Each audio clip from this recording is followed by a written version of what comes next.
सच का विगुल, खबरें सच्चाई के साथ, देखते रहिए।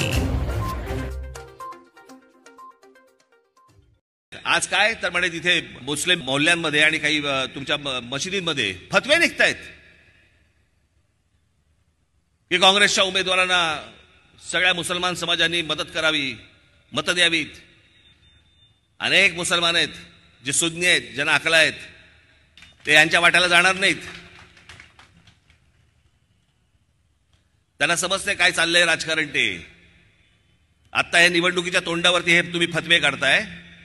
समजले कोण हे तुम्ही? मुस्लिम समाजाला काय समजलात तुम्ही? तुमची घरची गुरढोर आहेत। त्यांनाही समजतंय कोण कशा प्रकारे काय चाललंय आणि कोण आपल्याला वापरून घेतंय ते। पण बघा, निवडणुकीच्या तोंडावरती फतवे काढले जात आहेत। काँग्रेसला मतदान करा, उद्धव ठाकरेंच्या शिवसेनेला मतदान करा। जर हे मशिदींमधनं हे मौलवी जर समजा यांना फतवे काढत असतील की यांना मतदान करा म्हणून, मग आज राज ठाकरे तुम्हाला आज फतवा काढतो। माझ्या तमाम हिंदू बांधवांनो, भगिनींनो आणि मातांनो,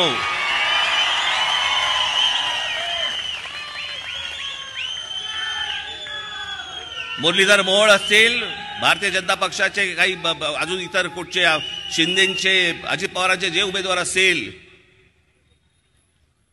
त्याला भरघोस मतांनी मतदान करा। ही जी अनेक लोकांची जी चळवळ चालू आहे ना, चळवळ काँग्रेसला मतदान करण्याच्या दृष्टिकोनातनं, हे कशासाठी? कारण गेल्या 10 वर्षामध्ये तोंड वरती नाही काढता आलं यांना।